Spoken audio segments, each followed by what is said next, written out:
dhaggeeffadhu laa isuma ammaa keessatti wanti sitti muka bu'u walitti deebinee deebi'uu dhabne maqaa hiriyaa kootiin wanti isiin akkas ta'e jettu hin jiru beekte. Yoo badee Bakka biraasuma nagaatti naasa'uun qabdu namatti dhufuutiin siin jedhe lola himtaati. Kanaaf iyyuu wanti dhibee qabdu namni kana jala jiru hundinuu namni 2026 kan nagaaru jechuudha. Adda kaasee maqaan hiriyaa kootii nam tokko dhuftee sitti dubbatis taanaan miidiyaa irratti dubbatamas taanaan akkanarraa dhorkitu jechuudha. Okay, galatoomi. Viidiyoo bana dhobboleetii koo waan sitti madda. Kuma yeroo tokko shabakarraan bicuusiisi kaa shabakaan na dedeen beeku ergaa tokkittiitiin bicuusi keessa buufatame yaa dubbina mirii rabbiiti wayitti waan nuun ariifatinaan jedha. Isa kaanis immoo daftanii yoo nu kaane biyya kanaa qabamnee galle. Dhugaa qabdi. Dhugaan gurbaa maali? Waa jettee turte sila. Akkasiin jette sana hin jenne garuu an jechuun barbaadu waa'ee daa'imaa irratti daa'imas hin beeku naamin yeroo tokko jechuu faa barbaada waan jettu kaaftee turte siin hin jenne garuu gurbaan kun cubbuu nutti ta'a jechuudha.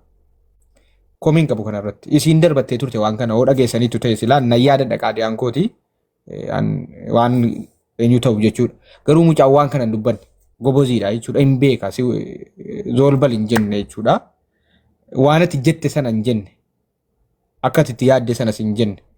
Intalli kiyyaa jedhaa jira intala kiyya nan guddifadhaa mucaa kiyya guddifachuufis fedhii dhiigaan qabaa jedhaa jira. Mucaan asirratti dogoggorteetta jechuu barbaada. Intalli dogoggortee asirratti waa isiin jette irra hin deebi'u. Lammaffaa dogoggorri kee wal hubannoo fi tarii miirri ulfaa'uu gaafa jiru eega jiraatillee gadeesse xiqqoo sammuun keetti kikkilee ta'uu danda'a waan ta'eef akka waan badeetti ilaaltee ennaan ni reedhuuf atis tarii ennaan biyya galee hordofaa turtee mucaan kun eessa jira rakkataa natti deebi'aa jettee dubbataa turtee jennee utuu gaafanne tarii mucaan ani yaafanne ta'uu danda'a gaafanne qabamu alhamdulillah jette ta'uu danda'a gaafanne deebi'u auzu billaa jette ta'uu danda'a si galee ishuun isa nu keessa jiru imaana si qofa keessaa miti gaafanni qabamu alhamdulillah jettee ta'uwwan isuma ulfaan jirtu gaafanni deebi'u garuu wana auzu billaa jettee lakkoofsa fudhatte kun waanuma uumama nama hundaa keessa jiru haa ta'u garuu mucaan kunis deebi'ee dhufeera mitiiree. Maatii keetu ni kaasiidhe mitiiree jaarsa kabajaan aadaaf duudhaa eegee maatii keetti ergatee si fuudhe mitiiree.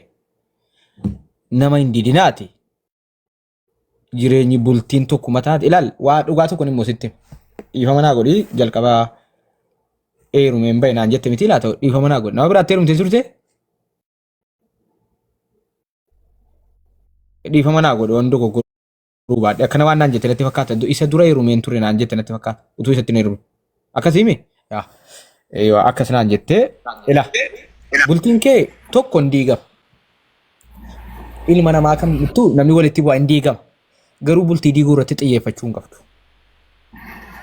Amma dandeessu miidhamtee obsitee rakkoo qormaata bultii keessatti sitti dhufan hunda dandamattee hin deemtu taanaan rarraatee hafta hin gatamta karaatti hafta hin kufta humna dhabda hin gatamta fira dhabda. Jette naan jette ta'e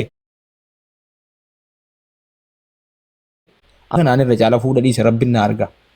Bultiitti gaafa galtu gatii itti kaffaluuf addan baa karoorsuurra gatiin itti kaffalaa waan achiin dhufe hunda obseen fudhadhaa.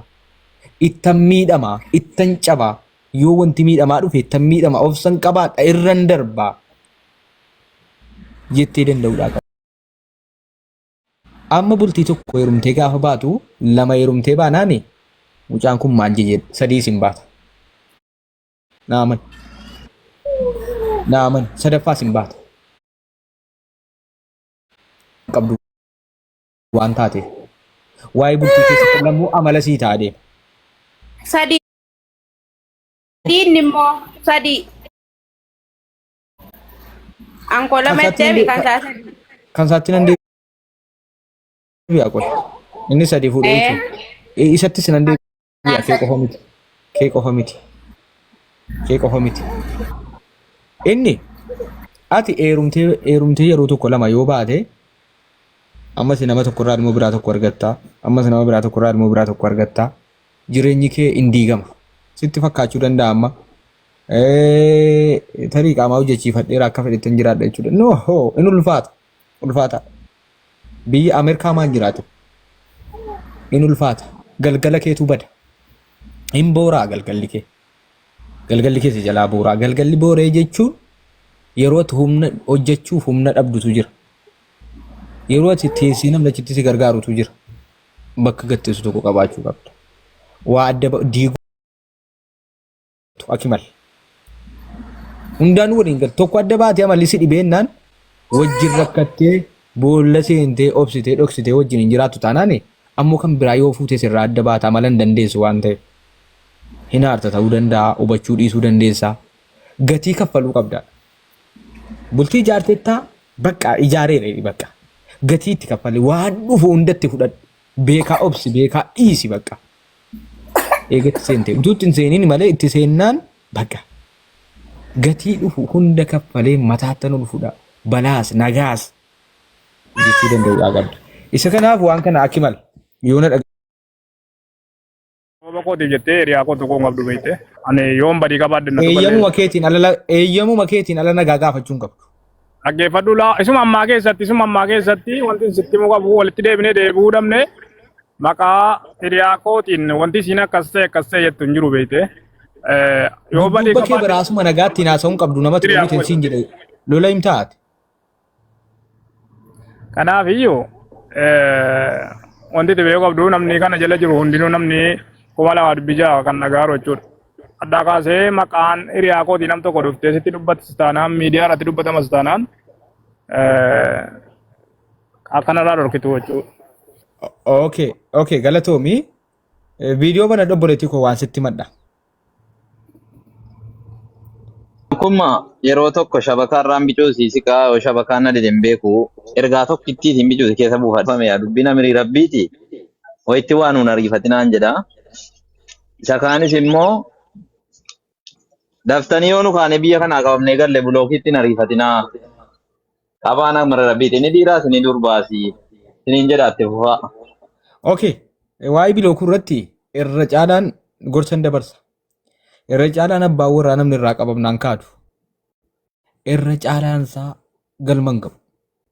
Wallaahi wabillaahi qabamee dhukkubsatee abbaa manaa kee waliin hin takka eenyuun taatu taanaani abbaa manaa kee si fuudhee sanaa waliin gatiin kaffaltu bakka inni jiru taanaan ati amma lubbuun jirtutti bultii gaariin qabaattu. In gatamta boota. Amma sitti mul'atu. Hundinuu sitti fayyadamaa si gata karaa irratti.